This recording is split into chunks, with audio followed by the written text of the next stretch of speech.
Bismillahirrahmanirrahim. Assalamualaikum warahmatullahi wabarakatuh. Waalaikumsalam warahmatullahi wabarakatuh.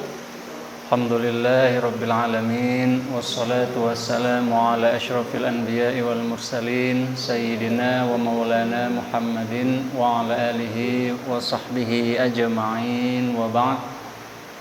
Alhamdulillah, ibu-ibu sekalian, kita masih diberikan kesehatan, umur panjang, kesempatan, kekuatan bisa berjumpa lagi pagi ini di Masjid Al-Hikam Bali, Panorama Bali.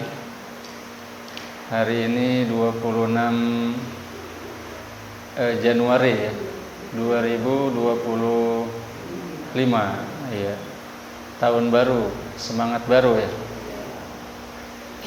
Ya, insya Allah sebagaimana diinformasikan Ustadz Zalfa, hari ini temanya tentang Isra Mi'raj ya.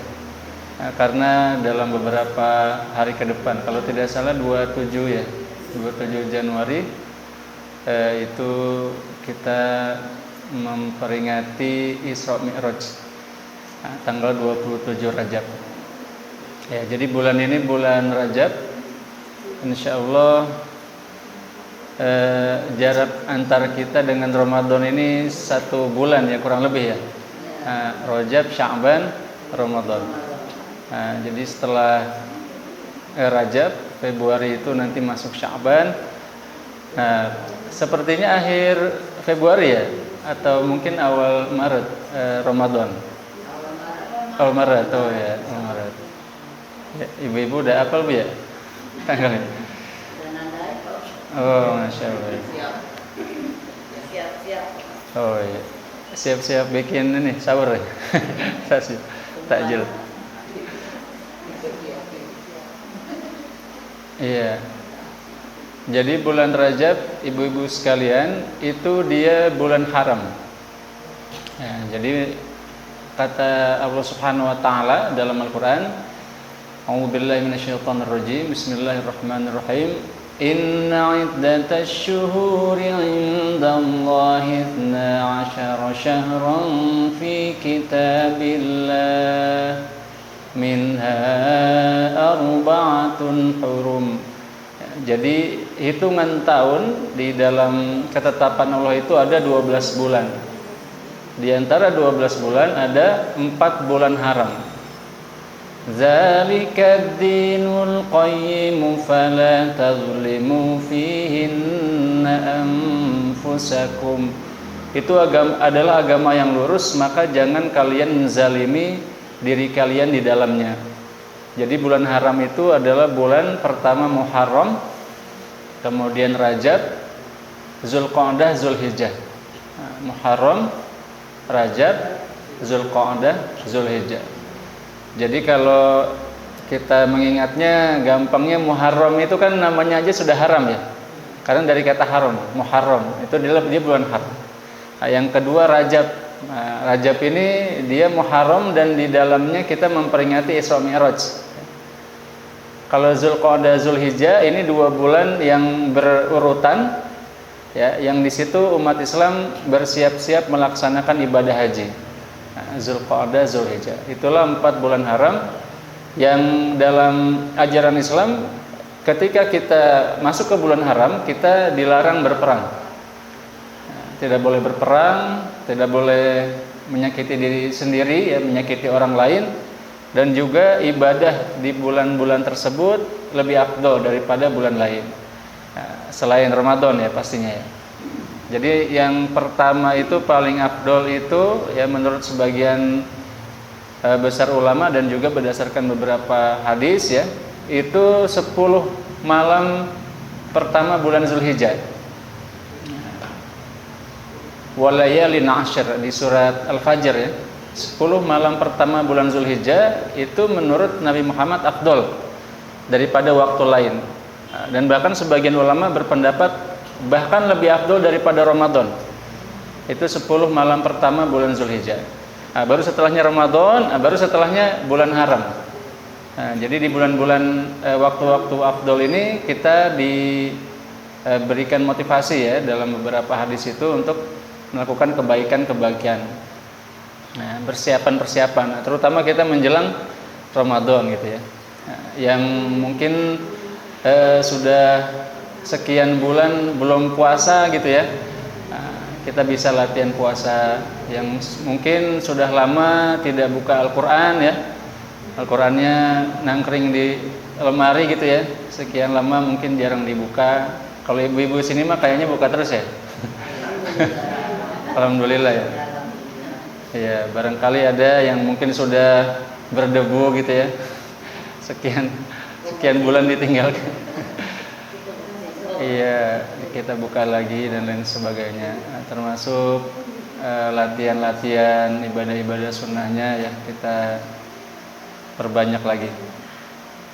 Nah, hadirin sekalian, bulan Rajab ini sebenarnya para ulama itu masih berbeda pendapat. Ya, sebenarnya kapan sih terjadinya Isra Mi'raj itu? Itu masih merupakan hal yang berbeda ya. Pandangan para ulama berbeda tentang waktu pastinya kapan terjadinya Isra Mi'raj. Nah, tetapi yang dicatat ya salah satunya dalam kitab-kitab sirah, kitab sirah Ibnu Hisham ya dan kitab-kitab sirah yang lain. Nah, itu sebagian salah satunya juga kitab sirah yang saya baca waktu di Universitas Al-Azhar di buku diktat kuliah kami. Itu yang pertama ada yang berpendapat Isra Mi'raj itu terjadi langsung setelah Nabi menerima wahyu. Nah, artinya kejadiannya itu di tahun pertama kenabian ketika Nabi Muhammad sedang di Gua Hira. Nah, jadi menurut pendapat ini Nabi Muhammad itu bertemu Jibril gitu ya. Bertemu Jibril langsung menerima wahyu dan setelah itu pula di malam yang sama beliau melakukan Isra dan Mi'raj. Nah, dari Masjid Al-Haram ke Masjidil Aqsa kemudian ke Sidratul Muntaha. Nah, ini pendapat yang pertama Bapak Ibu ibu-ibu sekalian ya, enggak ada bapak-bapaknya. Nah, jadi tapi pendapat ini memang tidak masyhur ya. Kalau kita mungkin belajar dari SD atau mungkin di sekolah, di madrasah, di pondok, itu jarang dibahas. Nah, tapi ini salah satu pendapat yang ada. Nah, tetapi pendapat yang paling masyhur, jadi memang kalau kita baca buku-buku sejarah, terutama sejarah yang asli dari penulis sejarah yang masanya tidak jauh ya, itu biasanya banyak sekali perbedaan pendapat. Ya, ini pada perbedaan pendapat ini kita tidak temukan nih di buku-buku pelajaran sekolah gitu ya. Karena kan ketika kita mau mengajarkan kepada anak, kita langsung saja kasih 27 Rajab gitu ya. Kita langsung saja kasih tahun 10 atau 11 kenabian. Nah, tapi perbedaan pendapat ternyata banyak kalau kita buka referensi-referensi terdahulu ya. Jadi dalam kajian sejarah itu ada dua macam referensi. Pertama disebut dengan masdar. Masdar ini adalah sumber sejarah yang dia ditulis tidak jauh dari masa terjadinya kejadian. Yang kedua namanya maroji'. Nah, maroji' ini sudah referensi sekunder ya kalau kita dalam penelitian itu. Jadi dia ditulisnya nanti, mungkin 100 tahun setelahnya atau 200 tahun setelahnya, yang dia mengambil dari masdar tadi. Nah, dan masdar utamanya tentu saja dalam Sirah Nabawiyah, kemudian juga termasuk Isra Mi'raj, masdarnya adalah hadis-hadis para sahabat. Nah, jadi hadis-hadis dalam Sahih Muslim, Sahih Bukhari, itulah yang menjadi rujukan para ulama, termasuk juga salah satu kitab sirah paling tua ada Al-Maghazi, kemudian ada Sirah Ibnu Hisham. Nah, memang untuk menelusuri semuanya kan waktu kita juga terbatas gitu ya. Nah, maka kita biasanya merujuk kepada kitab-kitab sirah. Kadang kitab-kitab sirah yang kontemporer ya, yang ditulis oleh para ulama-ulama modern, maupun juga kitab sirah yang tertua tadi ya, yang ditulis oleh Ibnu Hisham. Nah, Dan di sana hadirin sekalian, memang hadirat ini ya. Hadirin apa hadirat? Ya, hadirin hadirat sekalian, kalau kita lihat yang paling masyhur itu memang di antara tahun 10 sampai 11 kenabian. Kejadiannya ya. Tadi kan pendapat pertama di tahun 1 ya, 1 kenabian. Pendapat paling masyhur adalah antara 10 sampai 11 kenabian. Dan yang lebih masyhur sebenarnya 11 kenabian. Yang kejadian ini ibu-ibu sekalian itu diawali dengan beberapa kejadian yang membuat Nabi Muhammad itu merasa sedih. Nah, jadi sebenarnya ada yang menganggap Isra Mi'raj ini sebagai rihlah gitu ya, wisata. Nah, wisata religi gitu ya. Wisata religi yang Allah berikan kepada Nabi Muhammad SAW setelah beliau mengalami berbagai cobaan berat, ya, berbagai musibah yang membuat beliau sangat sedih. Apa kejadiannya? Nah, sebagaimana kita tahu hadirin sekalian, Nabi Muhammad sejak beliau menjadi nabi, ya, yang dalam riwayat di usia 40 di tahun pertama kenabian, itu Nabi Muhammad dikucilkan oleh masyarakat Quraisy. Nah, beliau dianggap sebagai penyihir, beliau dianggap sebagai pembohong gitu ya, dan lain sebagainya. Karena memang Al-Quran itu mampu menyihir siapapun gitu ya. Orang yang nggak suka dengan Nabi Muhammad pun tetap suka dengan Al-Quran gitu. Maka beliau dianggap penyihir, dan beliau bisa menyusun kata-kata ya. Kita bisa bedakan bahasa tulis dengan bahasa lisan ya ibu-ibu ya. Nah, kalau bahasa lisan biasanya dia tidak formal dan tidak ada struktur rimanya ya, tidak ada struktur sajaknya. Tapi Al-Quran itu Nabi Muhammad mengeluarkan langsung dari lisannya tanpa menulis, tapi ada sajaknya ya. Ar-Rahman gitu kan, 'allamal Qur'an, khalaqal insan. Itu semuanya ada nun-nunnya dari awal sampai akhir. Tapi Nabi menjelaskannya ya, menyampaikannya dengan lisan tanpa tulisan. Kalau kita tahu semua penyair pasti bisa menulis ya, tapi Nabi menyampaikan bahasa tulisan hanya dengan lisan. Maka para pendengar, orang-orang Arab mengatakan ini penyihir ini, sahir gitu ya, karena kata-katanya Al-Quran itu mampu menyihir siapapun ya, mampu memukau orang-orang Arab saat itu ya. Dan yang terjadi hadirin sekalian, orang-orang Arab mengucilkan beliau ya, terutama sebagian keluarga beliau yang sebenarnya masih satu keturunan dari Abdul Manaf, yaitu Abu Sufyan.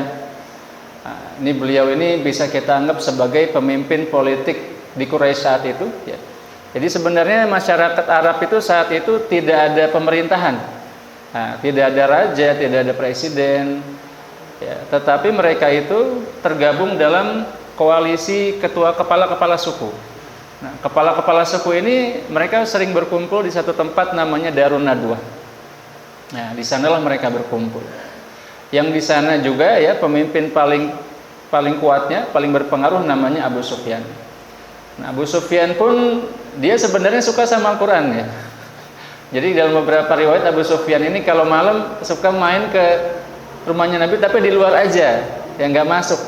Kenapa? Karena ingin mendengarkan Al-Quran. Tetapi kalau di depan Nabi, beliau itu memusuhi gitu ya, masih tidak suka. Nah, kenapa? Karena memang Nabi Muhammad dianggap sebagai tokoh yang bisa merebut pengaruh kepemimpinan di dalam masyarakat Quraisy. Maka akhirnya Nabi Muhammad beliau dikucilkan. Hadirin sekalian, sebagaimana kita tahu ya, beliau diboikot ya. Nah, beliau diboikot, kemudian beliau juga di pengikut-pengikutnya disiksa ya, diintimidasi, bahkan ada yang sampai buta matanya. Kemudian ada yang sampai meninggal ya, Ammar bin Yasir meninggal, Al-Khabbab meninggal. Kemudian ada Bilal bin Rabah ya, disiksa sedemikian rupa. Dan yang paling berat hadirin sekalian adalah ketika mereka diboikot. Pemboikotan ini terjadi sekitar 3 tahun ketika suku-suku Arab mereka bersepakat untuk memboikot Bani Hashim. Nah, Bani Hashim ini keluarga besarnya Nabi, tetapi tidak semuanya masuk Islam ya. Nah, maka yang diboikot itu semuanya hadirin sekalian. Nah, termasuk Abu Thalib yang beliau tidak mau masuk Islam tapi juga diboikot. Diboikot tidak boleh jual beli, ya, tidak boleh menerima bantuan, tidak boleh menikah. Nah, kita bisa bayangkan ya, mereka tidak bisa jual beli. Artinya misalkan kita di rumah nih, kehabisan bahan makanan, tapi nggak boleh beli gitu ya. Kita nggak punya makanan. Maka yang terjadi hadirin sekalian, saat itu pemboikotan yang 3 tahun ini membuat orang-orang Bani Hashim benar-benar kesulitan, terutama kelaparan yang sangat parah. Sampai dalam beberapa riwayat, ketika mereka melihat katak, itu pun ditangkap dan dimakan. Saking tidak ada yang lain. Ketika mereka melihat cicak gitu ya, yang dalam keadaan normal ini haram ya, karena menjijikan gitu ya, tapi boleh dimakan saat itu karena sudah saking laparnya gitu ya.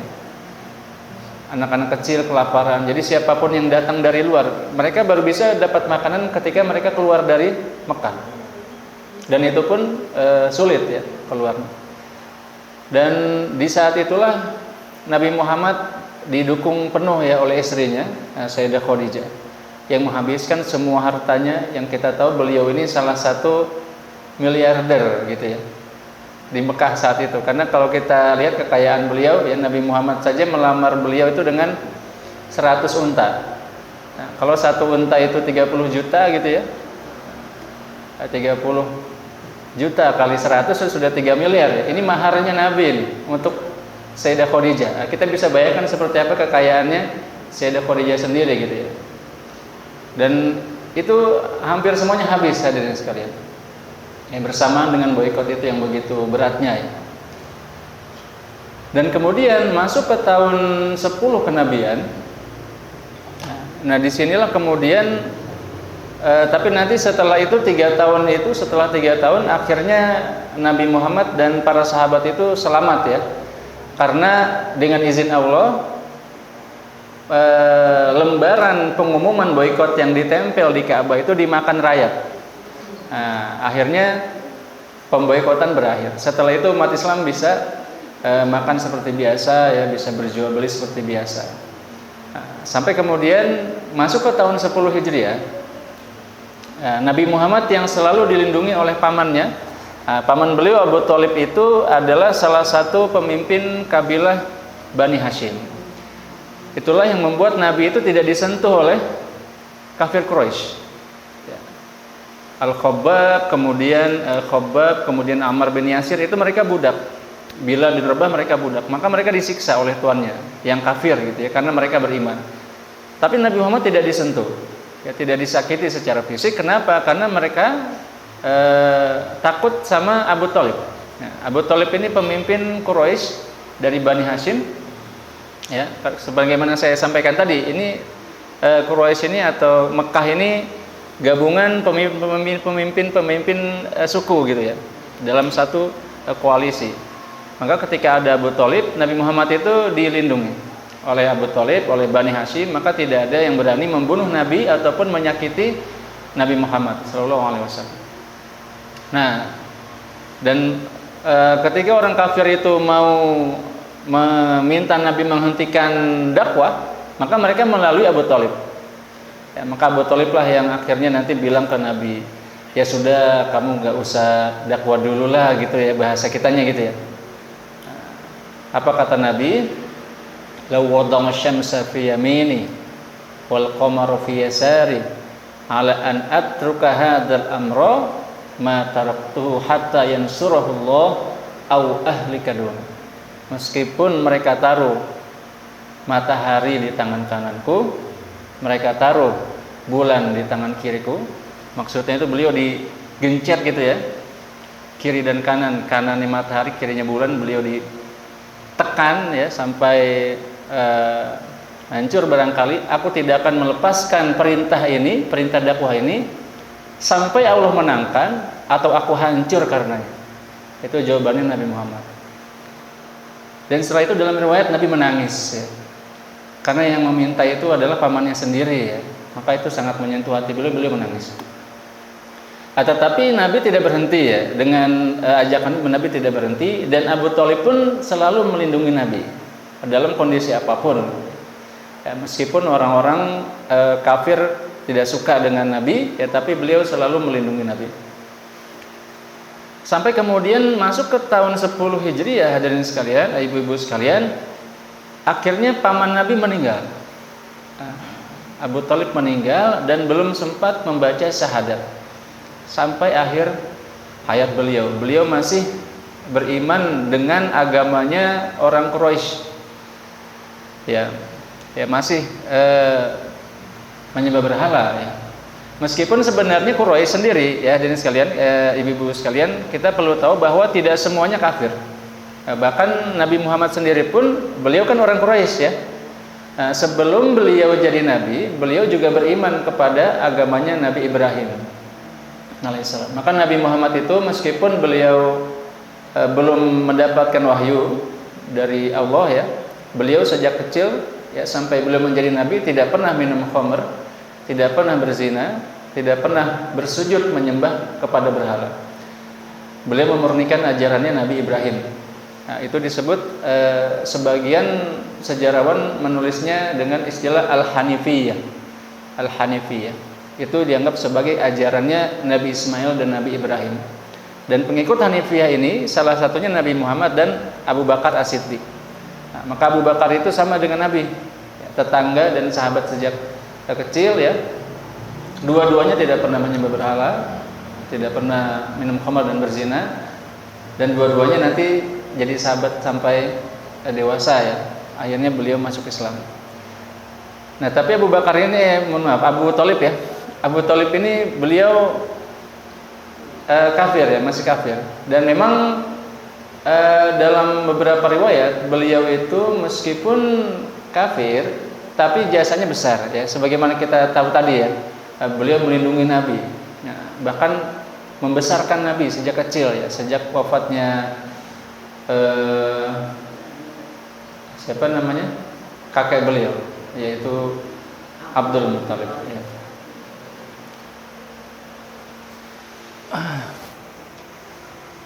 Ternyata masih ya kepenuhan memori. Ya begitu hadirin sekalian, ibu-ibu sekalian, sampai kita masuk ke tahun 10 Hijriah. Nah, maka Abu Thalib beliau wafat dalam keadaan masih belum Islam begitu ya. Dan memang dalam beberapa riwayat beliau nanti masuk neraka. Ada sebuah hadis menceritakan demikian. Dan tapi masih boleh pakai sendal. Ya, sendalnya tetap membuat beliau kepanasan. Tetapi beliau dikasih keringanan boleh pakai sendal gitu ya. Dan nanti di dalam beberapa riwayat juga beliau mendapat beberapa keringanan. Misalkan ketika hari kelahiran Nabi, beliau itu mendapat keringanan, nanti ditunda dulu azabnya begitu ya. Meskipun memang mayoritas referensi ya itu menganggap Abu Thalib wafat dalam keadaan belum Islam, masih dalam agamanya Quraisy. Dan itulah yang membuat Nabi sangat sedih gitu ya, karena beliau menganggap Abu Thalib itu bapaknya sendiri, karena Abu Thalib ini yang mengasuh beliau sejak kecil ya, sejak wafatnya ayahnya, kakeknya, ibunya. Tetapi beliau tidak mampu memberikan hidayah itu kepada pamannya. Nah, beliau ajak terus tapi tidak mampu. Ya, itulah kenapa kita temukan misalkan di surat Yunus tadi ya, wa ma kana li nafsin an tu'mina illa biiznillah walau syaa rabbuka la amana man fil ardi kulluhum jami'a afatukrihun nasa hatta yakunu mu'minin. Dan jika Allah mau, Allah bisa kasih hidayah kepada seluruh manusia. Dan apakah kamu mau memaksa seseorang untuk beriman? Tidak mungkin ada seorang beriman, tidak ada satu jiwa pun beriman kecuali dengan izin Allah. Dan memang kelihatannya ya alhamdulillah kita dapat hidayah gitu ya. Nah, ini paman Nabi sendiri loh gitu kan, yang serumah dengan Nabi, yang memberi makan Nabi Muhammad itu tidak mendapatkan hidayah. Nah, dan kemudian ibu-ibu sekalian, tidak lama setelah itu wafat juga istri beliau, Sayyidah Khadijah, yang sangat beliau cintai gitu ya. Pasangan sehidup semati gitu ya, sebenarnya ya. Tapi memang kalau kita lihat Sayyidah Khadijah ini tidak dimadu ya. Nah, inilah yang menarik, Nabi Muhammad baru menikah lagi nanti dan kemudian berpoligami gitu ya. Itu baru setelah wafatnya Sayyidah Khadijah. Tetapi setelah beliau menikah dengan Sayyidah Khadijah, sampai Sayyidah Khadijah wafat, itu beliau tidak menikah dengan wanita lain, dan beliaulah yang memberikan Nabi Muhammad keturunan. Nah, ada 6 orang anak yang lahir dari rahimnya Sayyidah Khadijah, 4 perempuan 2 laki-laki. Dan nanti beliau baru punya anak lagi dari satu istri beliau yang lain, namanya Maria Al-Qibtiyah, yang merupakan orang Mesir. Itu nanti ada 1 anak lagi, meskipun semuanya meninggal ya. Yang laki-laki meninggal semua, yang sampai dewasa adalah 4 anak perempuan. Dan Sayyidah Khadijah ini wafat di tahun yang sama dengan wafatnya Abu Thalib. Dan itulah yang membuat Nabi Muhammad sedihnya double-double gitu ya. Tahun ke-10 kenabian. Dan ini yang membuat tahun 10 kenabian disebut sebagai tahun kesedihan atau Amul Huzni. Ini saya geser ya. Ya, kepenuhan, kepanjangan memorinya nggak cukup. Nah, selanjutnya Nabi Muhammad akhirnya kehilangan pelindung. Nah, jadi dalam sistem pemerintahan Arab, saya udah pernah cerita belum ya ini? Belum ya? Ada sistem namanya ijarah. Pernah dengar ibu-ibu? Baru ya? Ijarah ini artinya apa? Ijarah itu kalau di kita, di negara modern, itu semacam visa. Nah, jadi orang kalau punya mau masuk ke satu tempat, kita harus punya visa ya. Nah, sebagaimana kita warga negara harus punya KTP gitu ya. Nah, nggak punya KTP berarti dia tidak dapat hak ilegal gitu ya, bisa jadi ya warga yang diintimidasi ya oleh pemerintah karena tidak punya identitas gitu ya. Atau mungkin dia datang dari luar nggak punya paspor, maka di negara itu dia luntang-lantung, tidak ada pelindung. Nah, itu masyarakat zaman dulu punya semacam itu yang disebut dengan ijarah di masyarakat Arab. Nah, ketika Nabi Muhammad masih tinggal bersama Abu Thalib, kemudian dilindungi oleh Abu Thalib, beliau punya ijarah untuk perlindungan dari Abu Thalib, tidak ada yang boleh menyentuh beliau. Nah, tetapi setelah wafatnya Abu Thalib, beliau tidak punya pelindung. Maka apa yang terjadi hadirin sekalian, ibu-ibu sekalian, para pemuka Quraisy ya, para pemimpin-pemimpin suku itu kemudian berkumpul di Darun Nadwa. Nah, mereka bersepakat akan membunuh Nabi Muhammad. Kenapa? Karena Abu Thalib sudah tidak ada. Nah, kalau ada Abu Thalib, beliau bisa masuk tuh ke situ ya, sebagai salah satu pemimpin. Tetapi Abu Thalib sudah tidak ada. Maka seluruh kepala suku saat itu bersepakat membunuh Nabi Muhammad. Dan tidak ada yang mampu melawan ya. Bani Hashim hanya sendirian, tidak ada kabilah lain yang melindungi Nabi Muhammad. Dan Bani Hashim pun belum ada pemimpin yang dihormati seperti Abu Thalib saat itu. Maka apa yang terjadi ibu-ibu sekalian? Nabi Muhammad saat itu kehilangan pelindung. Maka beliau mau tidak mau harus menghadapi kenyataan bahwa beliau akan diburu oleh orang-orang Arab. Dan maka pemuda-pemuda Arab saat itu berkumpul. Nah, mereka bersiap untuk membunuh Nabi Muhammad SAW. Nah, Nabi Muhammad hadirin sekalian di masa-masa sulit ini kemudian berinisiatif untuk hijrah. Nah, maka beliau siap-siap karena Mekah sudah tidak kondusif ya. Kalau sebelumnya masih ada Sayyidah Khadijah, masih ada Abu Thalib, saat itu sudah tidak ada pelindung yang bisa melindungi beliau, maka beliau mencoba hijrah dulu. Maka hijrah pertama itu sebelumnya kan sudah pernah hijrah ya. Tahun ke-5 dan ke-6 Hijriah, ke-6 kenabian, 5 ke-6 kenabian, itu para sahabat hijrah ke Ethiopia. Pernah dengar ibu-ibu ya?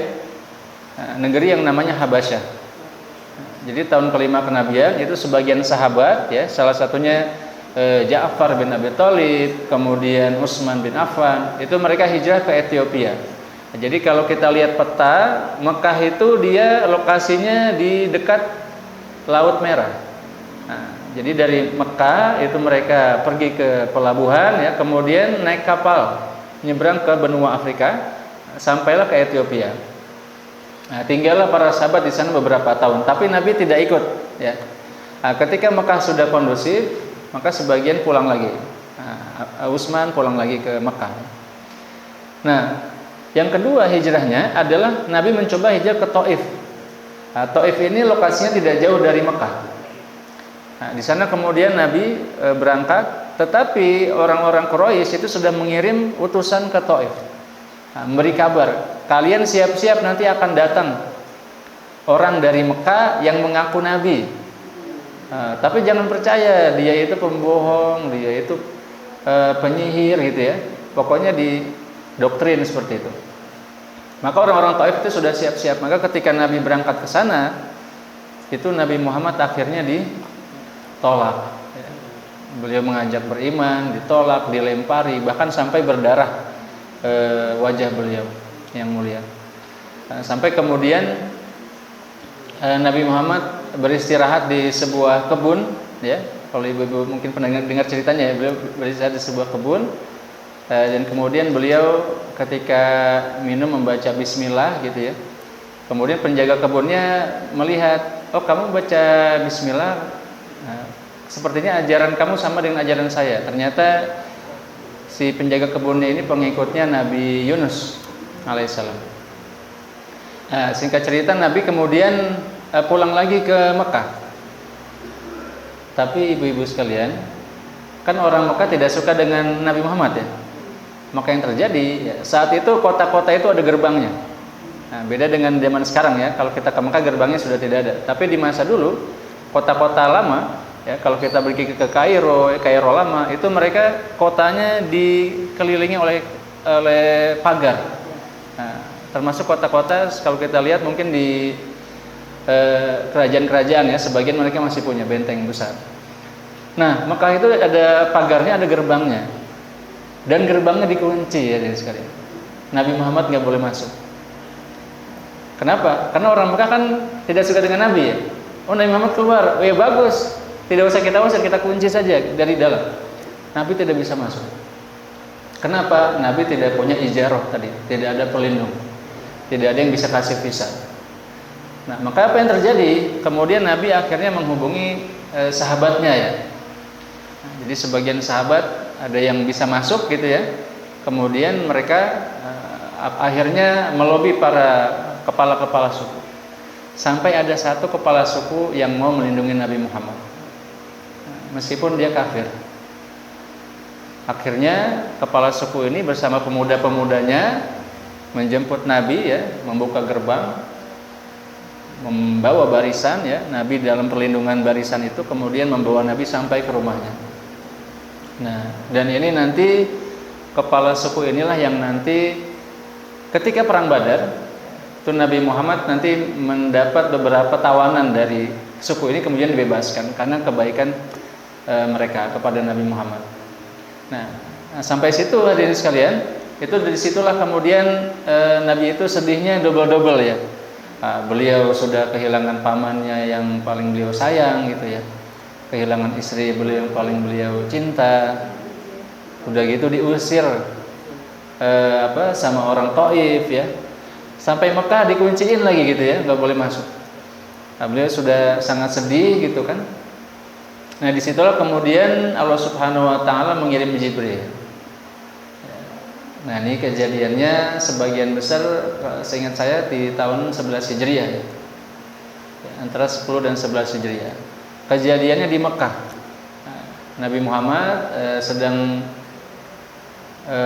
main ke tempat sepupunya, namanya Ummu Hani. Ke tempat sepupunya, kemudian datanglah Jibril ini. Dan Jibril datang dalam peristiwa Isra Mi'raj ini, Jibril datang kemudian melakukan apa yang pernah beliau alami ketika beliau di usia sekitar 5 tahun. Ya, beliau itu dadanya dibelah lagi.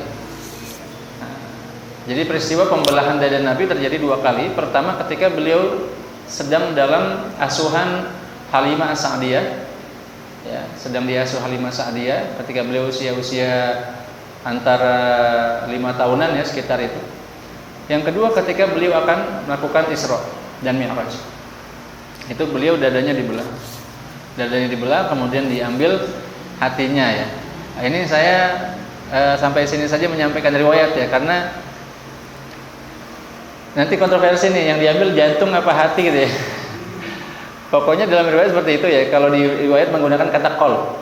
Qalb itu kan bisa bermakna jantung, bisa bermakna hati. Ya, tapi saya tidak mampu menjelaskan lebih rinci gitu ya. Karena dalam satu kajian ya, ada seorang anak SMA waktu itu. Dia nanya, yang diambil jantung apa hatinya nih Ustaz gitu ya. Wah, itu saya nggak bisa jawab juga. Saya kurang tahu. Dan saya mengakui saya tidak tahu, saya tidak bisa memastikan itu ya. Tapi yang saya pernah baca dalam riwayat adalah terjadi pembelahan dada, kemudian dikeluarkan hati beliau, kemudian dicuci dengan air Zam-Zam. Nah, untuk yang kedua kalinya, kemudian dimasukkan lagi dan ditutup lagi. Dan Anas bin Malik ini anak angkatnya Nabi yang tinggal bersama Nabi, itu mengatakan, aku melihat bekas jahitan di dada beliau. Jadi bekas jahitan itu bukan non fisik ya, bukan rohnya saja, tetapi jasadnya pun ada sisa jahitannya. Menurut Anas bin Malik. Dan kemudian Nabi diberikan satu tunggangan. Yang tunggangan ini lebih kecil dari kuda dan lebih besar daripada keledai. Jadi ukurannya pertengahan. Dan dia punya sayap, warnanya putih. Dan kemanapun dia memandang, kakinya sudah memijak tempat itu. Nah, itu kecepatannya yang kita sebut dengan apa tunggangannya? Buraq ya. Nah, buraq. Nah, jadi buraq ini lihat sana sudah nyampe gitu ya. Lihat sana sudah nyampe. Itu kecepatannya buraq. Kemanapun dia memandang, kakinya sudah sampai ke sana. Maka Nabi kemudian disuruh naik tunggangan itu ya, bersama Jibril. Akhirnya beliau berangkat ke Masjid Al-Aqsa. Jadi kan ada 2 peristiwa ya, ibu-ibu sekalian, Isra dan Mi'raj. Ya, kalau yang Isra kita bisa temukan di surat Al-Isra. Subhanalladzi asra bi'abdihi lailan minal masjidil harami ilal masjidil aqsa. Di peristiwanya itu malam hari, Maha Suci Allah yang membawa hambanya malam hari dari Masjid Al-Haram ke Masjid Al-Aqsa. Maka beliau terbang dengan buraq itu, yang singkat cerita beliau sampai di Masjid Al-Aqsa. Dan di Masjid Al-Aqsa beliau kemudian melakukan sholat. Nah, Masjid Al-Aqsa ini dia itu seperti ada gerbangnya juga ya. Nah, jadi kalau kita kalau saya lihat referensi ya, saya cari-cari di Google gitu ya ibu-ibu ya. Sebenarnya lokasi Masjid Al-Aqsa itu dia seperti satu kotak yang ada pagarnya. Kemudian di dalamnya ada beberapa bangunan. Ya, salah satunya yang sering kita lihat ada Masjid Qubatus Sakhra ya. Masjid Kubah Mas, yang kubahnya emas, di dalamnya ada batu. Kemudian ada Masjid Abdul Malik bin Marwan, ya, masjid yang dibangun di masa Abdul Malik bin Marwan, yang kubahnya warna gelap, ya, itu dibangun di masa Bani Umayyah.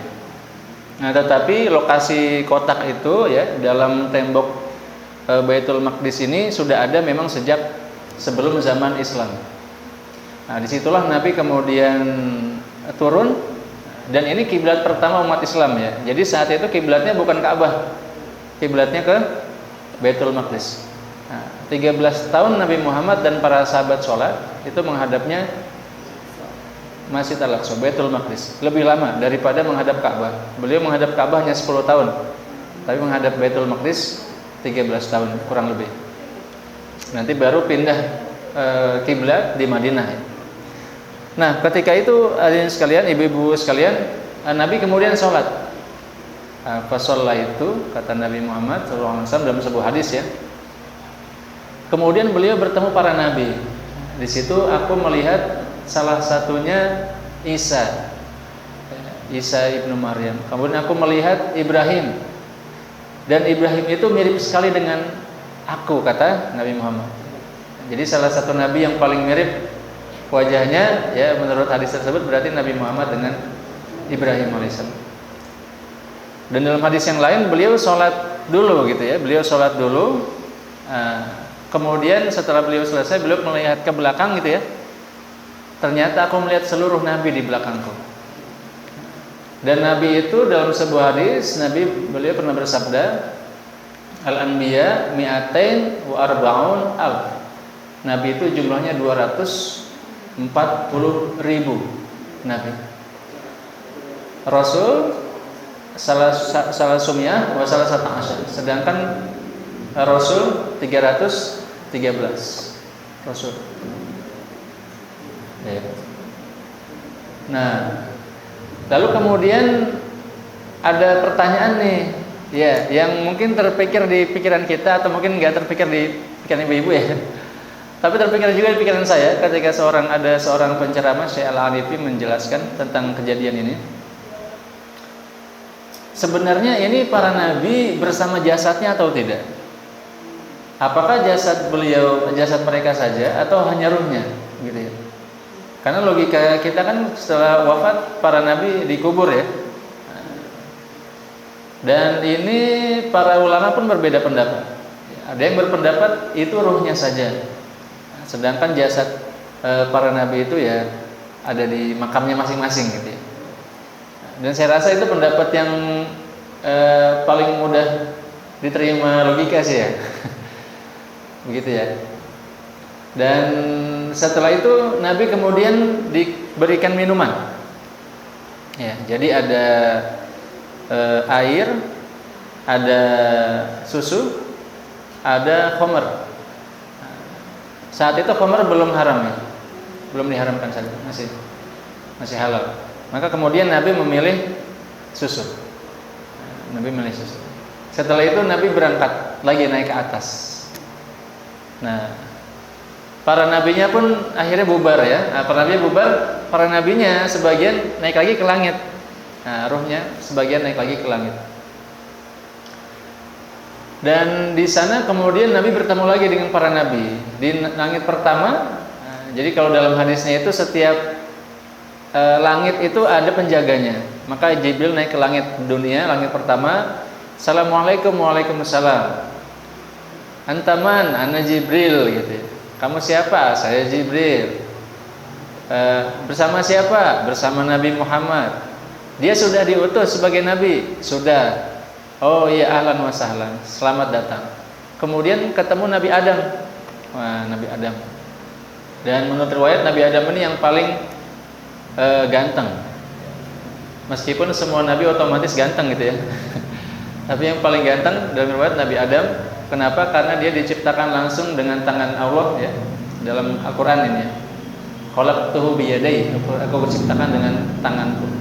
Nah, meskipun tangannya seperti apa nih di luar jangkauan kita ya. Kemudian di langit pertama, kemudian disambut oleh Nabi Adam ya, ahlan wa sahlan. Nah, selamat datang anakku gitu ya. Kemudian beliau naik lagi ke langit kedua. Assalamualaikum, waalaikumsalam. Siapa? Jibril. Sama siapa? Muhammad gitu ya. Sudah diutus? Ya sudah. Ahlan wa sahlan. Selamat masuk, selamat datang. Nah, di langit kedua beliau ketemu sama Nabi Isa dan Nabi Yahya. Nah, ada yang berpendapat Nabi Isa ini bersama tubuhnya. Kalau yang lain kan tubuhnya sudah dikubur ya. Tapi Nabi Isa diangkat bersama tubuhnya. Jadi ada yang berpendapat Nabi Isa ini jasadnya pun memang di langit. Nah, di langit kedua. Nah, ahlan wa sahlan gitu ya, selamat datang. Kemudian naik lagi ke langit ketiga. Assalamualaikum, waalaikumsalam. Siapa? Jibril. Bersama siapa? Muhammad gitu ya. Ya, selamat datang, sudah diutus. Kemudian di langit ketiga beliau ketemu dengan Nabi Yusuf alaihissalam. Ahlan wa sahlan, maka berkenalan ya. Naik lagi, assalamualaikum, waalaikumsalam, di langit keempat gitu ya. Dengan siapa? Dengan Muhammad. Sudah diutus? Sudah. Iya, selamat datang. Nah, dan keempat, beliau ketemu dengan Nabi Idris alaihissalam. Nah, Nabi Idris ini hadirin sekalian, ibu-ibu sekalian, itu dalam kitab Tariq Anbiya, Nabi Idris ini wafatnya di langit. Nah, karena beliau tadinya mau dicabut nyawanya di bumi, tapi beliau pengen lihat surga neraka dulu, kata Nabi Idris. Akhirnya beliau diajak surga neraka, kemudian turun ke langit keempat. Beliau akhirnya dicabut nyawanya di langit keempat. Nah, jadi ada yang berpendapat jasad beliau masih di langit, ada yang berpendapat sudah di bumi. Nah, tapi memang dalam riwayat dalam hadis tentang Isra Mi'raj ini, Nabi bertemu dengan Nabi Idris di langit keempat. Sampai kemudian masuk langit kelima. Ya, Assalamualaikum, waalaikumsalam. Siapa? Jibril, gitu ya. Dengan siapa? Dengan Muhammad. Sudah diutus? Sudah. Ahlan wa sahlan. Maka di situ beliau bertemu dengan Nabi Harun alaihissalam. Selamat datang.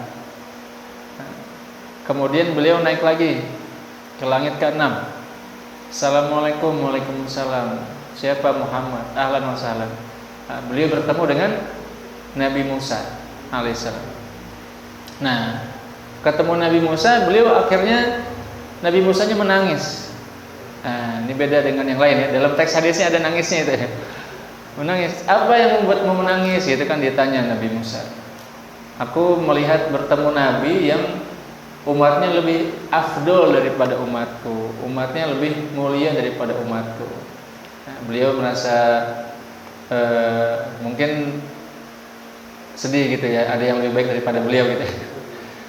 Ya, singkat cerita seperti itu.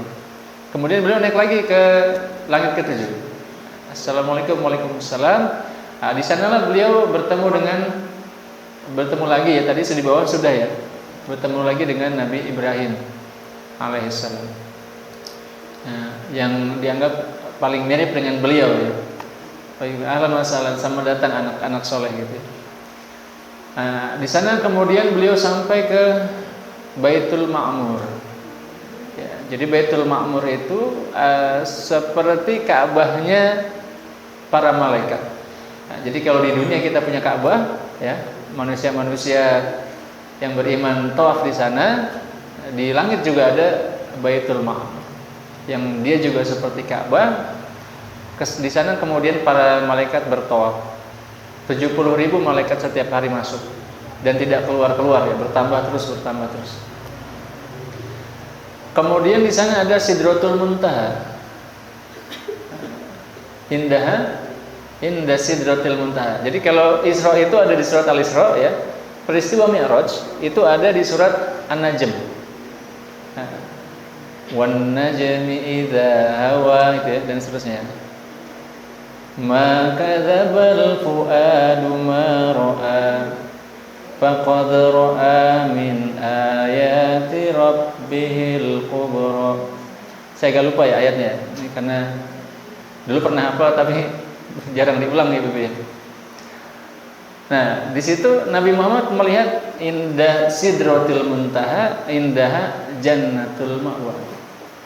Di situ Nabi Muhammad melihat Sidratul Muntaha. Sidratul Muntaha ini apa sebenarnya? Pernah memikirkan enggak Ibu? Jadi ada sebuah hadis ya yang menjelaskan apa itu Sidratul Muntaha. Sidratul Muntaha ternyata dalam hadis itu yang pernah saya baca, dia bentuknya seperti pohon. Nah, daunnya itu seperti telinga gajah. Jadi sebuah pohon sangat besar.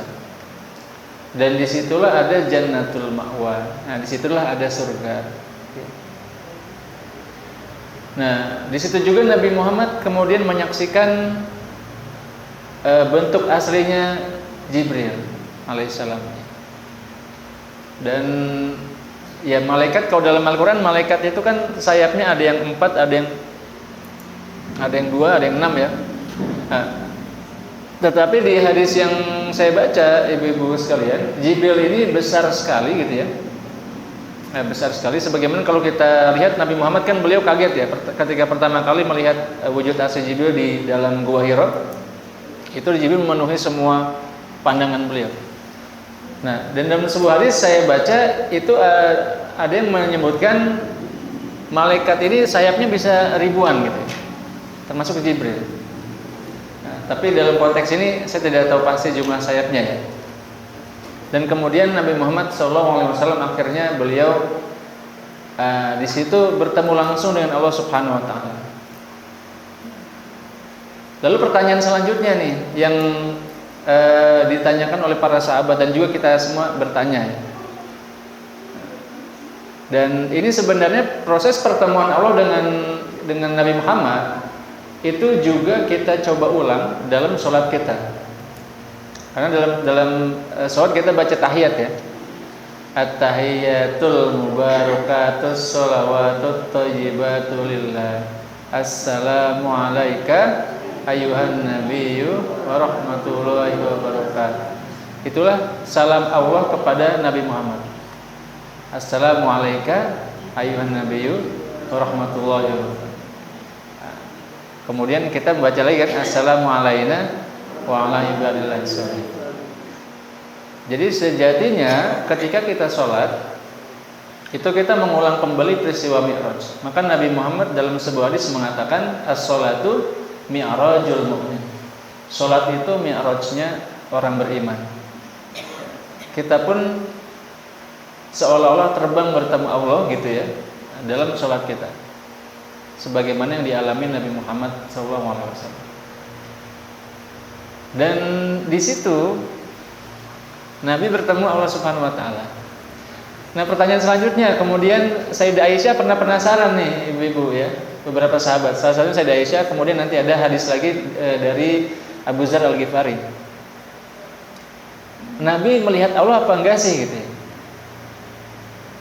Kemudian ketika ditanya Sayyidah Aisyah, Nabi mengutip sebuah ayat, la tudrikhul absar wa huwa yudrikul absar.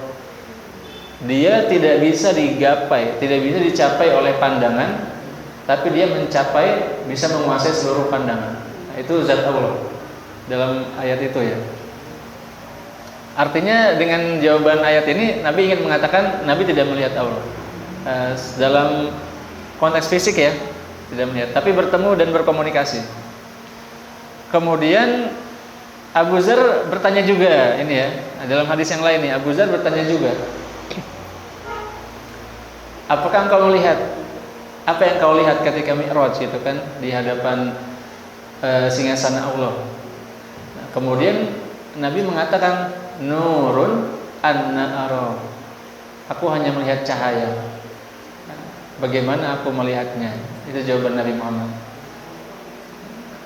Dari dua hadis ini kita bisa simpulkan lah ya, bahwa Nabi bertemu dengan Allah kemudian berkomunikasi secara langsung sebagaimana yang terjadi kepada nabi-nabi yang lain, Nabi Musa terutama ya. Tetapi beliau tidak melihat secara pasti fisik zat Allah ya pada saat itu. Dan disitulah kemudian Allah Subhanahu Wa Taala beliau memberikan perintah sholat. Nah, ini yang sudah sering kita sama-sama ketahui ya. Jadi sholatnya itu dulu pertama kali diperintahkan berapa sholat ibu-ibu? 50 ya. Ya, 50 waktu.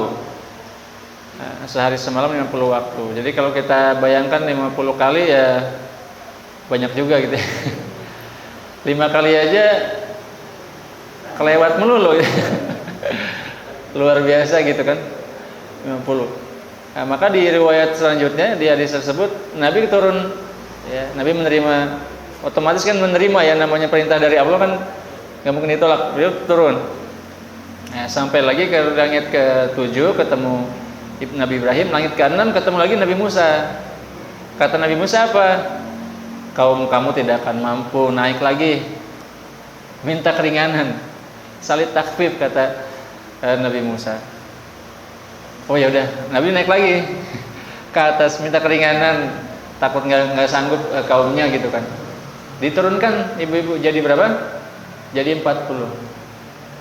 Nah, udah didiskon nih 20% gitu ya. Turun lagi ke Nabi Musa, langit ke-6. Apa kata Nabi Musa? Berapa? Disuruh berapa? 40. Nggak akan sanggup.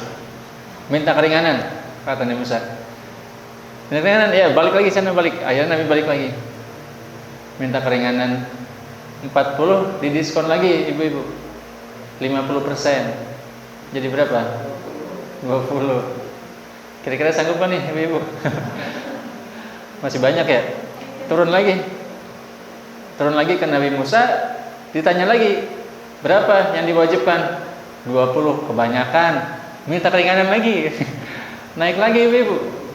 Wah, luar biasa nih perjuangan Nabi untuk kita ya. Lebih. Kalau nggak gitu kita sholatnya 40 gitu. Sampai sana minta keringanan lagi. Nah, akhirnya didiskon lagi. Dari 20 ya tadi ya. Dari 20 akhirnya didiskon lagi jadi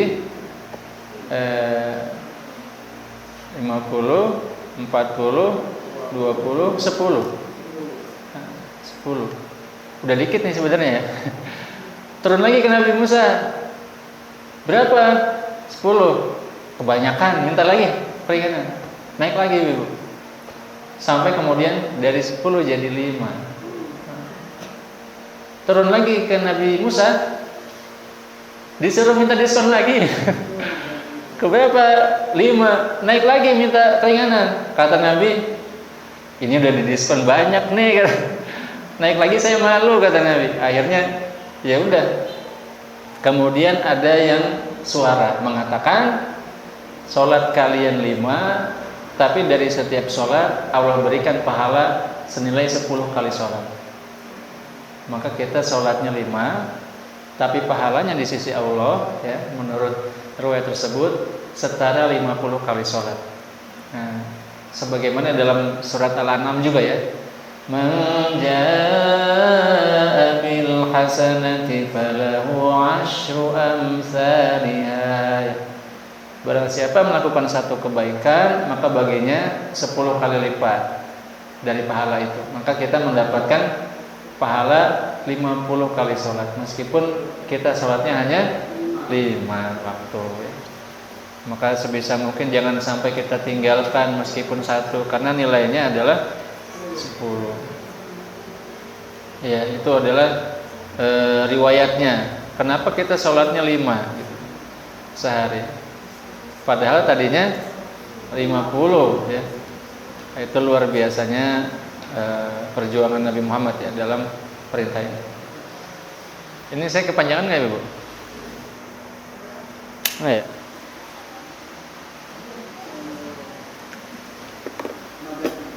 Nah, lanjut lagi. Masih kuat ya? Iya. Iya, biasanya yang berat itu kan mendengarkan ya. Iya. Mendengarkan itu berat Ibu. Jadi saya pernah baca bukunya Ali Madkur ya. Jadi paling berat itu mendengarkan. Karena kalau mendengarkan kita bisa sampai teler gitu kan. Gini. Iya, ngantuk ya. Kalau orang yang ngomong nggak ngantuk karena dia mikir terus kan ya, gerak, nggak ngantuk dia. Yang mendengarkan itu berat. Iya, sama saya juga kadang kajian itu ngantuk juga. Saya suka ikut kajiannya Prof. Nasaruddin di Man 4. Itu kata ibu-ibu guru yang lain, ini Ustaz Isdian ngantuk melulu gitu. Jadi saya pernah juga sama Prof. Nasar itu ditepok pundaknya gitu, karena ngantukan mungkin. Ya alhamdulillah Prof. Nasar sekarang jadi menteri ya, Menteri Agama. Nah, iya, saya mau melanjutkan sampai mana tadi ya? Oh iya. Iya, sampai dapat perintah sholat ya, di waktu. Akhirnya Nabi pulang nih ibu-ibu. Nah, tetapi yang kita perlu tahu bahwa dalam beberapa riwayat hadis yang lain, itu Nabi tidak hanya bertemu Allah dan mendapatkan perintah sholat, tapi Nabi melihat surga dan neraka. Dalam riwayat ini beliau juga ya, dalam riwayat lain ya, beliau mencium aroma wangi. Ini wangi apa ini, kata Nabi? Oh, itu wanginya Sayyidah Asiyah Nah, Asia. Dia itu tukang sisirnya anaknya Fir'aun. Ya. Pernah dengar nggak ibu-ibu ceritanya? Pernah ya? Ya, jadi dia tukang sisirnya Fir'aun nih. Ketika sisirnya jatuh, dia bilang menyebut nama Allah, ya Allah gitu ya. Terus anak Fir'aunnya bilang, kenapa kamu menyebut nama Allah, nggak menyebut Fir'aun, kan Tuhan kita Fir'aun gitu. Nah, kemudian dilaporkan ke Fir'aun, akhirnya dia direbus bersama anak-anaknya. Nah, itu wangi Sayyidah Asia ini sampai masih ada ketika beliau melakukan Mi'raj itu. Kemudian beliau juga melihat ada orang-orang yang disiksa di neraka ya. Disiksa di neraka. Meskipun para ulama berbeda pendapat nih, kan orangnya masih di dunia gitu ya. Yang disiksa siapa gitu? Bisa jadi itu adalah informasi atau gambaran yang Allah berikan di masa depan ya. Tetapi orangnya masih belum ada ya. Dan ada juga yang berpendapat itu siksa alam barzakh. Alam kubur sebenarnya yang disaksikan Nabi. Kemudian beliau melihat ada orang dia itu panen terus ya. Ada apa? Tanamannya tumbuh, panen, tumbuh lagi, panen. Itu apa kata Nabi? Kata Jibril, ini orang yang amal jariyah, punya amal jariyah. Ya, jadi dia amalnya ngalir terus, nggak habis-habis, dia panen terus. Kemudian beliau mendengar ada suara sendal. Oh, suara sendal. Kayak saya dengar suara sendal. Sendal siapa? Nah, itu adalah sendalnya Bilal. Oh, belum diroba ya. Sendalnya udah sampai di surga. Orangnya masih di dunia. Nah, itu Bilal. Kemudian beliau juga yang saya pernah baca yang lain ya, itu beliau melihat orang di neraka. Nah, itu mulutnya dirobek pakai garpu. Nah, ini yang bikin saya takut juga ini ibu ya. Itu siapa? Kata yang menjelaskan Jibril, itu orang yang derma di sini dijelaskan ya. Itu orang yang khotbah ya, menyuruh orang kepada kebaikan tetapi melupakan dirinya sendiri. Nah, itu ngeri ya. Jadi pekerjaan khotbah ini resikonya besar ini. Iya, tapi mau nggak mau ya namanya sudah kewajiban ya. Kemudian ada beberapa yang lain ya, ibu-ibu nanti bisa telusuri lah hadis-hadis tentang apa yang beliau saksikan ketika beliau di surga dan di neraka itu ya melihat. Kemudian beliau turun, ibu-ibu sekalian, beliau turun dari langit ke-7, ke-6 ya, bertemu para nabi lagi. Kemudian sampai ke Baitul Maqdis. Dan sebenarnya ada perbedaan pendapat juga nih. Ada yang berpendapat sholatnya itu setelah turun. Nah, beliau ke langit dulu, baru turun, setelah turun baru sholat bersama para nabi. Nah, tapi memang yang paling masyhur beliau sholat dulu baru naik. Nah, setelah beliau turun ya, beliau turun, kemudian beliau terbang lagi ya dari Masjidil Aqsa ke Masjidil Haram. Nah, di sanalah kemudian ibu-ibu, sebelum beliau sampai Mekah, beliau melihat ada rombongan dagang. Nah, rombongan dagang dari luar Mekah mau masuk ke Mekah. Beliau turun dulu. Ini masih di malam yang sama ini ya, karena kan hanya satu malam. Beliau turun, itu rombongan dagangnya ini, kafilahnya ini sedang istirahat. Nabi kemudian turun. Nah, Nabi turun, kemudian Nabi ngobrol-ngobrol ya dengan orang yang di situ. Kemudian Nabi minta minum. Nah, Nabi dikasih minum. Kemudian Nabi jalan lagi. Nah, sampailah beliau di Mekah. Sampai di Mekah, akhirnya malam berakhir ya, paginya beliau langsung cerita kepada orang Mekah. Saya semalam habis melakukan perjalanan jauh. Saya dari Mekah ke Masjidil Aqsa di Syam, kemudian saya ke Sidratul Muntaha, sampai ke langit ke-7 bertemu para malaikat, bertemu Allah Subhanahu wa taala. Nah, orang-orang Mekah seperti dengar dongeng gitu ya. Yang benar aja gitu ya, orang perjalanan dari Mekah ke Madinah aja saat itu ibu-ibu itu bisa berhari-hari, bisa berminggu-minggu gitu ya, lama. Ini dari Mekah ke Syam itu bisa berbulan-bulan gitu kan perjalanannya. Lagi gimana ceritanya satu malam bisa sampai gitu kan. Maka orang-orang Mekah itu ngetawain Nabi Muhammad, menyebut Nabi ini bikin dongeng gitu lah dan sebagainya. Nah, tapi kemudian datang Abu Bakar As-Siddiq. Abu Bakar bilang, dikasih tahu sama orang Mekah, ini sahabat kamu nih bikin dongeng lagi gitu.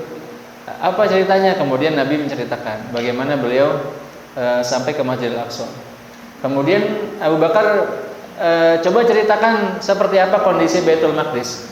Abu Bakar itu pedagang, sering ke Syam bolak-balik, dan beliau pernah ke Baitul Maqdis. Nabi pun menjelaskan seperti ini ya kondisinya, bangunannya, suasananya. Padahal Nabi saat itu sebelumnya belum pernah ke Baitul Maqdis. Abu Bakar langsung, wah, saya percaya. Bahkan untuk yang lebih luar biasa dari itu saya percaya. Kalau itu saja saya sudah jelas percaya, kata Abu Bakar As-Siddiq. Dan Nabi mengatakan, lihat sebentar lagi akan ada satu rombongan dagang akan masuk ke Mekah. Ciri-cirinya seperti ini, tunggangannya seperti ini, mereka punya wadah air seperti ini. Dan ternyata ibu-ibu sekalian, sebagaimana kita bahas tadi kan Nabi Muhammad mampir ya ke rombongan dagang, ternyata masuk ke Mekah dengan ciri-ciri yang sama, ciri-ciri tunggangannya sama, ciri-ciri wadah airnya sama. Itu yang merupakan salah satu bukti ya, yang membuat orang-orang Muslim, orang-orang mukmin makin kuat imannya. Nah, itulah peristiwa. Tetapi orang-orang kafir makin kuat kekufurannya itu. Meskipun bukti-buktinya sudah sangat jelas, sudah sangat nyata. Maka akhirnya Nabi Muhammad dan para sahabat setelah itu ya, ibu-ibu sekalian, akhirnya nanti mereka melakukan hijrah. Satu demi satu mulai hijrah sampai kemudian nanti membangun peradaban baru di Madinah. Lalu apa sebenarnya hikmah ya yang bisa kita ambil dari peristiwa ini? Ya, saya yakin ibu-ibu sudah bisa mengambil kesimpulan ya. Saya rasa yang paling penting pertama adalah bahwa saat itu ya Allah Subhanahu wa taala ingin memberikan kita wawasan penting bahwa ada kemungkinan teori relativitas waktu gitu ya. Sesuatu yang kita anggap lama bisa jadi itu sangat cepat gitu kan. Sesuatu yang butuh waktu lama bisa dilakukan dalam waktu cepat. Kalau itu terjadi sekarang itu kan masih masuk akal ya. Satu malam dari Mekah ke Baitul Maqdis masih bisa kan? Pakai pesawat ya. Nah, jadi sebenarnya teori-teori relativitas yang dibahas oleh Einstein gitu ya, itu sebenarnya sudah ada di dalam riwayat-riwayat Al-Quran dan hadis. Dalam Al-Quran kan disebutkan fi yaumin kana miqdaruhu alfa sanatin mimma ta'uddun. Roh itu ketika dia naik ke Allah Subhanahu wa taala, dia melalui satu hari yang satu harinya setara dengan 1000 tahun. Jadi relativitas waktu itu memang ada di dalam riwayat-riwayat ini ya, termasuk di dalam sains modern yang sebagaimana tadi kita bahas. Dan bahkan sebagian mengatakan Einstein juga terinspirasi oleh salah satunya hadis-hadis Nabi ini yang berkaitan dengan perbedaan waktu, relativitas waktu. Nah, yang kedua kita bisa ambil kesimpulan ya. Yang pertama bahwa ini memang secara saintifik memungkinkan gitu ya terjadi. Yang kedua, kita juga bisa mengambil kesimpulan tentang pentingnya Mi'raj gitu ya. Mi'raj. Jadi bagaimana kita menganggap sholat kita itu bukan hanya sekedar gerakan. Dan ini tantangan kita semua sebagai seorang muslim. Bagaimana kita bisa bertemu dengan Allah Subhanahu wa taala secara spiritual gitu ya. Secara spiritual. Ini yang menjadi tantangan ketika kita sholat gitu kan. Apakah kita merasa bahwa kita berhadapan langsung dengan Allah? Nah, kadang-kadang kan kita sholat baca aja ya, inna sholati wa nusuki wa mahyaya wa mamati lirabbil alamin la syarika lahu. Lidahnya goyang ya, tapi pikirannya mikir kan, nah, setelah ini kayaknya enaknya ngapain gitu ya, atau kayaknya masak apa gitu ya hari ini gitu ya, atau kayaknya jemuran udah kering gitu ya. Nah, ini tantangan kita ibu-ibu. Nah, bagaimana kita merasakan Mi'raj itu betul-betul Mi'raj? Bagaimana kita menjiwai gitu ya? Seolah-olah kita ketika at-tahiyyatul mubarakatul shallallahu thayyibatullah assalamu alayka assalamu alayna itu benar-benar berhadapan dengan Allah gitu. Dan ini sebenarnya tingkatan selanjutnya dari Islam. Dalam sebuah hadis ya, Jibril itu mengajarkan 3 unsur dalam Islam. Pertama, iman. Kita sudah tahu ya, beriman kepada Allah, pada malaikat ya, kitabnya, nabinya, hari kiamat dan takdir. Kemudian yang kedua, Islam. Kita syahadat, sholat, zakat, puasa, haji. Nah, tingkat ketiganya itu ihsan. Apa itu ihsan? Nah, kita menyembah Allah seolah-olah kita melihatnya, kita menyaksikannya, meskipun kita tidak melihatnya. Bagaimana ruh kita bertemu dengan zatnya gitu. Bagaimana kita, karena manusia kan ruhnya berasal dari Allah ya ibu-ibu ya, benar nggak? Ketika tidak ada alam semesta ini, ketika tidak ada manusia, hanya ada Allah, berarti kita semua dari mana? Dari Dia juga. Kemudian muncul. Maka ketika kita sholat, sebenarnya kita kembali kepada Sang Dia, tempat asal kita. Ketika kita semua tidak ada, kita ada bersama Dia. Maka dalam Al-Quran, fa idza sawaituhu wa nafakhtu fihi min ruhi faqa'u lahu sajidin. Nabi Adam itu tadinya dia makhluk biasa, tapi ketika aku tiupkan ruhku ke dalamnya, kalian sujudlah kepadanya. Jadi tadinya Nabi Adam tidak ada, tapi ditiupkan ruh darinya, ruhnya. Nafakhtu fihi min ruhi, aku tiupkan kepadanya ruhku, maka jadilah Nabi Adam. Nah, begitu juga kita sebenarnya. Ruh yang ada dalam diri kita sejatinya itu semua berasal dari Allah Subhanahu. Ini kajian tasawuf ibu-ibu ya, spiritual. Tidak bisa saya sampaikan ini di khotbah Jumat gitu. Bisa-bisa saya diprotes gitu. Tapi ini kajian spiritual tingkatan selanjutnya dari Islam ibu-ibu. Bagaimana kita menyadari diri kita sebagai bagian dari zat Allah Subhanahu wa taala, bagian dari alam semesta ini yang semuanya berasal dari Allah Subhanahu wa taala. Bagaimana kita sebagai jiwa itu pulang kembali kepada asal kita.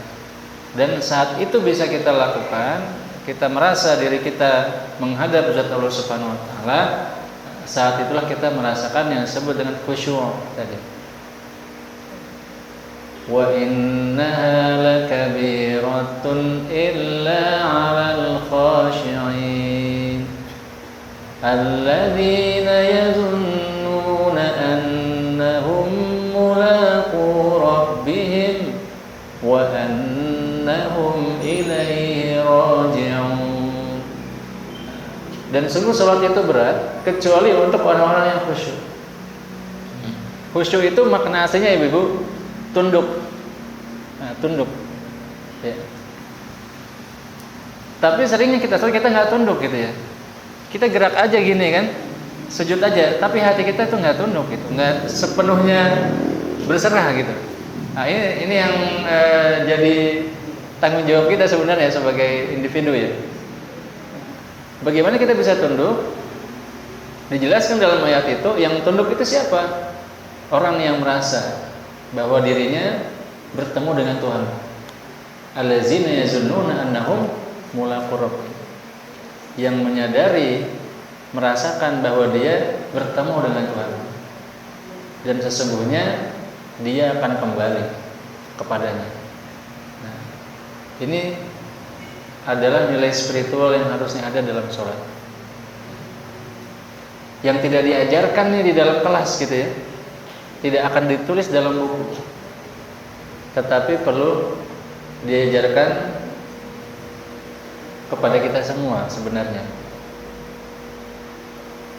Itulah kenapa seorang pelajar butuh guru ya, butuh mursyid, butuh pembimbing spiritual.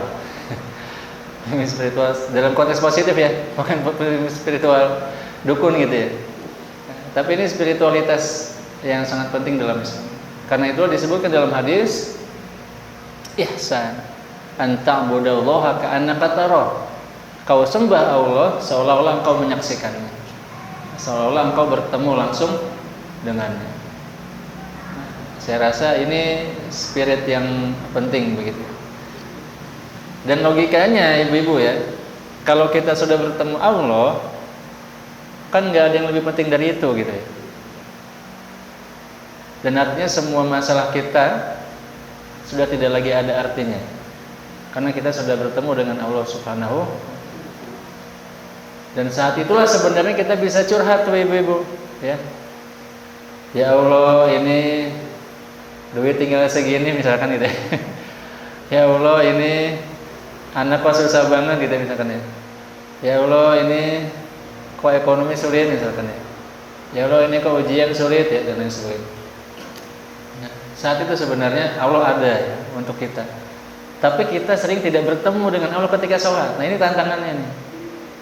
Kita sholat tapi tidak bertemu.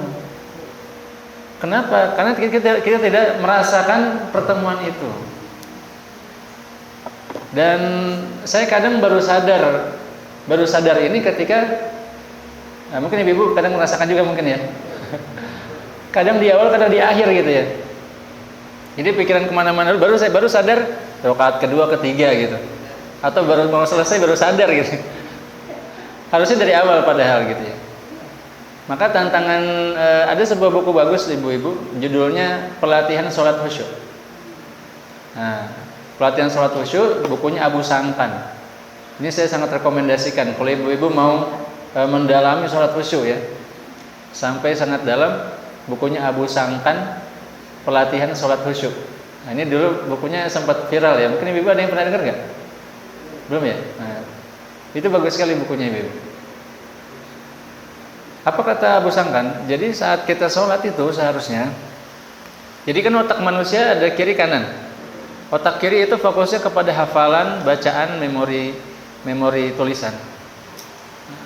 Otak kanan itu fokusnya kepada visualisasi, imajinasi, spiritual, emosi.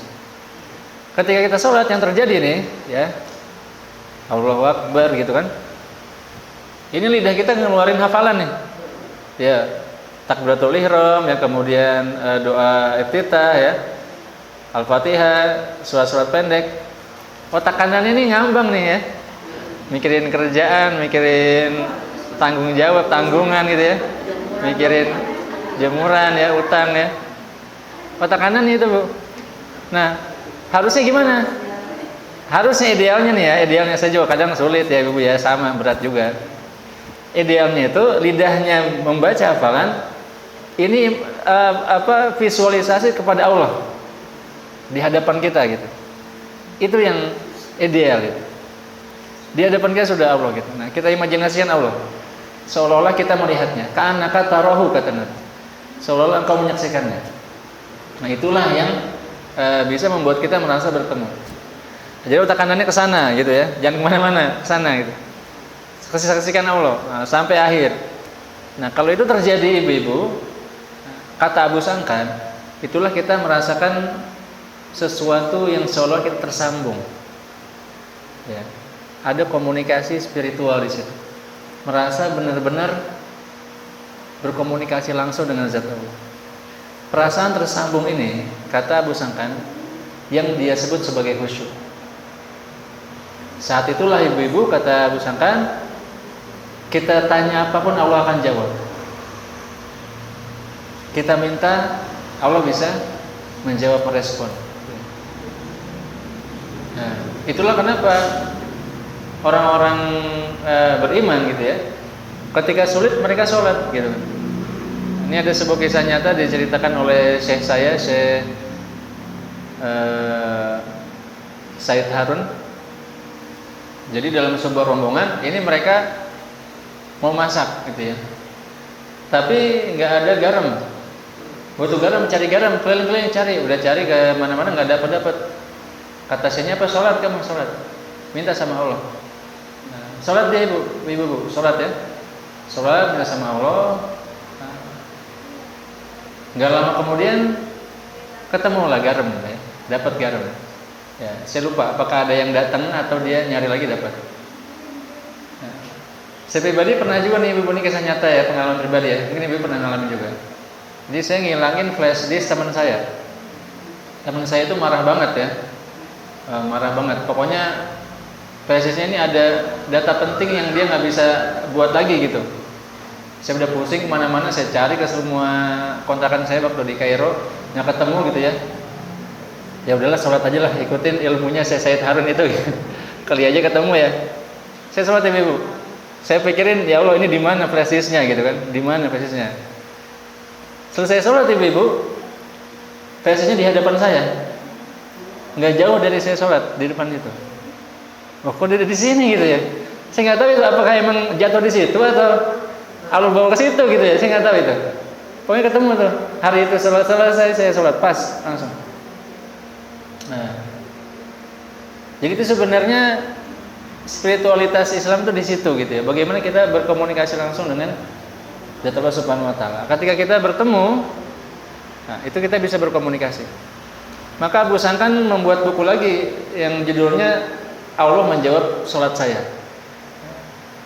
Yang di situ dia merasa Allah itu menjawab loh gitu. Enggak cuma diam loh, Allah itu merespon loh permintaan saya gitu ya, pertanyaan saya itu Allah respon. Ya. Meskipun tentu saja tingkatannya berbeda-beda ya. Kita bukan nabi kan yang bisa komunikasi langsung, Allah langsung jawab secara instan gitu ya. Tapi Allah memberikan jalan bagi kita untuk berkomunikasi dengannya. Salah satunya adalah melalui sholat kita. Ya, itu yang kadang-kadang kita sia-siakan gitu ya. Kadang-kadang kita lewatkan. Ya itu ibu-ibu ya. Ya saya juga masih belajar ibu-ibu ya. Dari terutama ibu-ibu yang mungkin sudah lebih tinggi lagi lah tingkatan spiritualnya dengan pengalaman. Ya, itu saja mungkin yang dapat saya sampaikan untuk pertemuan hari ini. Terima kasih banyak atas undangan dan partisipasinya. Terima kasih dan sampai ketemu lagi insyaallah. Kurang lebihnya saya mohon maaf. Wassalamualaikum warahmatullahi wabarakatuh.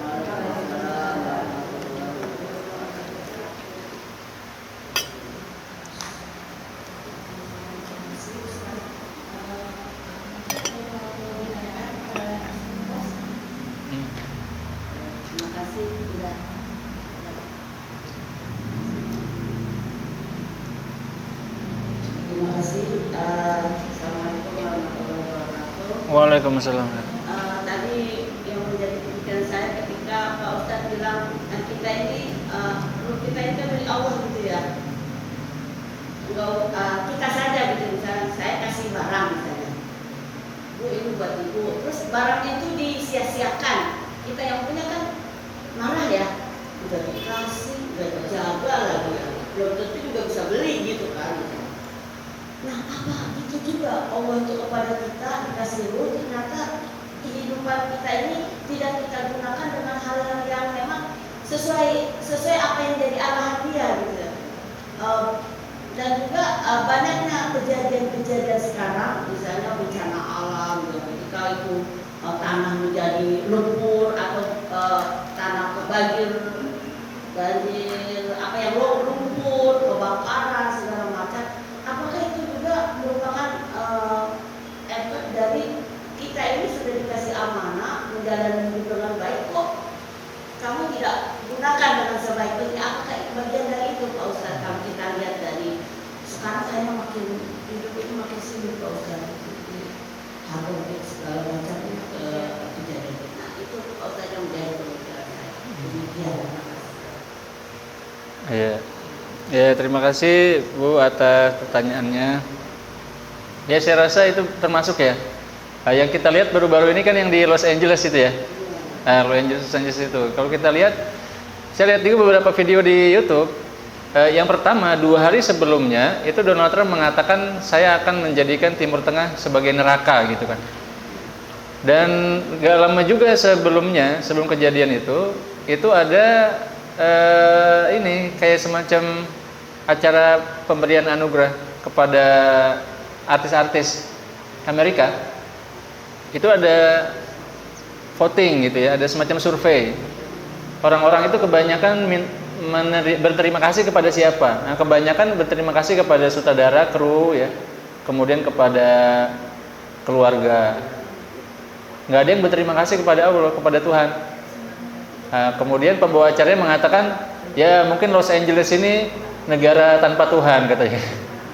Nah, nggak lama setelah itu kejadian kebakaran Los Angeles gitu kan. Dan memang kalau kita pikirkan itu yang nggak masuk akal, ibu-ibu. Kenapa? Karena di sana, di negara-negara 4 musim, itu bulan Januari musim dingin. Kalau kebakaran kenapa nggak musim panas gitu ya? Kok baru sekarang gitu kan? Nah, ini pertanyaan menarik ini. Kebakaran musim dingin loh. Kalau musim panas masih masuk akal ya. Musim dingin. Dan kenapa baru sekarang gitu kan?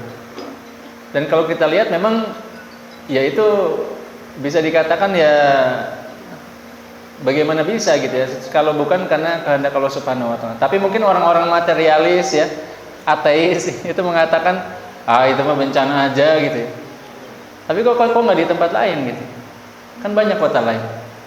Kok di situ? Dan benar-benar hancur dalam waktu singkat gitu kan? Dalam waktu singkat. Dan itu apinya ya ada yang muncul dari langit ibu ya, pernah lihat mungkin ada video ya, orang melihat dari atas itu apinya turun tuh dari atas tuh. Lah itu apa nggak azab gitu ya? Apa nggak azab? Cuman orang sekarang kan mikirnya itu mah kejadian alam. Iya kejadian alam gitu kan, itu kebetulan aja gitu. Tetapi nggak nyasar loh di situ loh, yang lain enggak gitu kan? Itu apa nggak udah disetting gitu kan? Nah sebagian mengatakan itu settingan pemerintah gitu. Ya, tapi logikanya yang ngapain juga pemerintah bakar rakyatnya sendiri gitu. Dan korbannya juga cukup besar. Dan saya rasa itu juga bisa terjadi dimanapun ya. Nah kita yang mungkin ya sebagaimana kita lihatlah. Jadi memang intinya kan semuanya dari Allah gitu kan. Ya harta kita, ya bahkan nyawa kita, pikiran kita. Nah, maka yang menarik ibu-ibu kalau kita lihat kadang kita menganggap termasuk ya kesuksesan kita gitu ya itu karena kerja keras kita, karena keseriusan kita gitu ya. Itu Allah ternyata nggak suka itu. Kalau kita lihat di dalam surat Al-Qasas kisahnya Qarun, ketika Quran mengatakan ini wajatuhu min ilmin indi gitu. Aku dapat harta ini karena ilmuku kata Qarun, karena usahaku. Nah, kemudian Allah tenggelamkan dia bersama hartanya. Jadi Allah itu menganggap ketika hambanya melupakannya itu besar sekali efeknya ya. Dalam Al-Quran kita lihat seperti itu. Jadi manusia itu mereka ketika dapat nikmat itu lupa. Wa iza massal insana ad-durru da'ana li jambihi aw qa'iman aw qa'ida. Manusia itu baru ingat Allah itu ketika kesusahan. Nah, ketika kena bencana ya, kena musibah baru ingat Allah. Tapi setelah hilang lupa lagi gitu. Mungkin karena itu Allah kasih musibah tuh gitu kan. Ya, supaya ingat lagi itu. Ya, supaya kita doa lagi gitu ya. Jadi bisa jadi memang ada dua ya, ada bisa jadi itu bencana memang benar-benar azab ya, karena memang penduduknya itu kafir, penduduknya itu durhaka ya. Ya kaum Ad, kaum Samud ya, dan lain sebagainya. Itu mereka lah yang dihancurkan karena memang durhaka pada Allah Subhanahu wa taala. Ya, tapi ada juga yang ada sebuah mahfuzat ya, kata-kata hikmah para ulama itu mengatakan likulli masaib fawaid. Nah, setiap musibah membawa faidah, membawa manfaat. Ya, bisa jadi mungkin seperti saudara-saudara kita di Palu ya. Nah, itu kan kondisinya memang sebagian ada yang ya perjudian ya dan lain sebagainya. Itu memang bisa jadi azab juga, Allah alam ya. Saya pun tidak tahu pasti. Nah, tapi bisa jadi juga dia musibah memang Allah ingin memberikan manfaat lain. Karena kan dalam Al-Qur'an inna ma'al usri yusra. Bersama kesulitan ada kemudahan. Saudara-saudara kita di Aceh begitu kan? Nah, diperangi oleh pemerintah sekian puluh tahun sejak masa Soeharto sampai masa Megawati gitu kan. Di masa SBY dapat tsunami. Seolah-olah itu musibah. Tapi ternyata ada manfaat di situ ya. Damai, kemudian bisa aman ya, bahkan bisa menjalankan syariat Islam gitu. Ternyata ada manfaat. Inna ma'al usri yusra. Jadi jangan kita anggap juga misalkan kita dapat musibah, wah ini azab Allah nih, oh teman kita kena sakit misalkan, wah ini laknat Allah nih gitu. Jangan juga gitu ya, karena bisa jadi itu ada manfaat juga di situ ya. Allah kasih Allah ampuni dosa-dosa dia gitu kan. Ya. Atau mungkin kita sendiri merasa, wah saya sakit mulu nih kayaknya azab ini gitu. Jangan juga gitu ya, karena tadi ya bisa jadi Allah kasih musibah. Bahkan ada seorang pengkhutbah ya, penceramah mengatakan bisa jadi Allah kasih musibah karena Allah itu rindu dengan tahajud kita. Bisa jadi Allah kasih musibah, Allah rindu dengan air mata kita ketika kita berdoa. Karena kita kalau mendapat musibah lupa gitu kan, yang mendapat musibah santai-santai aja gitu ya, ibadahnya kurang serius ya. Jadi sebenarnya bersama kesulitan itu ada kemudahan juga, dan setiap musibah kadang dia membawa manfaat juga. Dan meskipun tentu saja Allah menyaksikan ya, kita bisa lihat bagaimana ya azab-azab yang Allah berikan ke orang-orang Israel ya, musibah-musibah ke orang Amerika gitu ya, yang itu sebenarnya di luar akal sehat sih. Tapi namanya orang kafir ya kafir aja gitu ya. Dicari-cari lah nih alasan-alasan logisnya gitu kan, padahal itu nggak logis sebenarnya ya. Saya rasa itu mungkin respon saya. Terima kasih.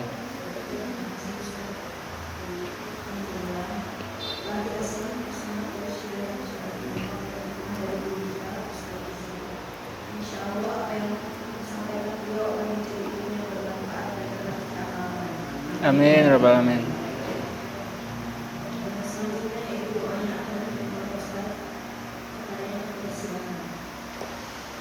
Bismillahirrahmanirrahim. Alhamdulillahirabbil alamin, hamdasy syakirin, hamdan na'imin, hamdan yuwafi ni'amahu wa yukafi mazidah. Ya rabbana lakal hamdu kama yanbaghi li jalali wajhikal karim wa 'azimi sultanik. Allahumma salli ala khairi khalqika Muhammadin wa ala alihi wa sahbihi ajma'in. Allahumma rabbana ighfir lana dhunubana wa dhunuba walidina warhamhum kama rabbawna shighara. Wa li jami'il muslimina wal muslimat wal mu'minina wal mu'minat al ahya'i minhum wal amwat innaka sami'un qaribun mujibud da'wat ya qadiyal hajat. Rabbana hab lana min azwajina wa dhurriyyatina qurrata a'yun waj'alna lil muttaqina imama. Allahumma aslih lana dinana alladhi huwa 'ismatu amrina wa aslih lana dunyana allati fiha ma'ashuna wa aslih lana akhiratana allati ilayha ma'aduna waj'alil hayata ziyadatan lana fi kulli khair waj'alil mauta rahatan lana min kulli syarr. Allahumma inna nas'aluka bikulli ismin huwa laka sammaita bihi nafsak aw anzaltahu fi kitabik aw 'allamtahu ahadan min khalqik aw ista'tharta bihi fi 'ilmil ghaibi 'indak an taj'alal qur'anal 'azima rabi'a qulubina wa jalaa'a huznina wa dhahaba humumina. Allahumma aghnina bihalalika 'an haramika wa aghnina bifadlika 'amman siwak يا مقلب القلوب ثبت قلوبنا على دينك وطاعتك ربنا آتنا في الدنيا حسنة وفي الآخرة حسنة وقنا عذاب النار وصلى الله على سيدنا محمد وعلى آله وصحبه أجمعين سبحان ربك رب العزة عما يصفون وسلام على المرسلين والحمد لله رب العالمين.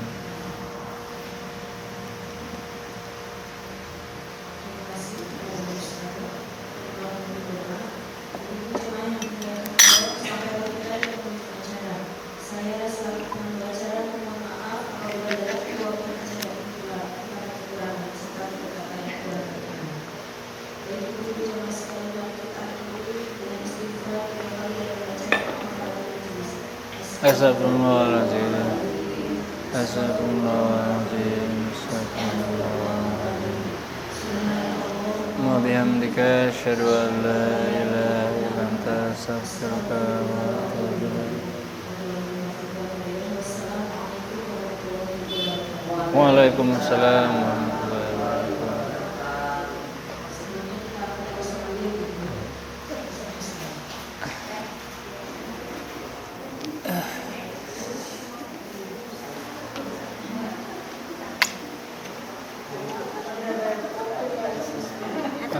Ya, atur nuhun Ibu.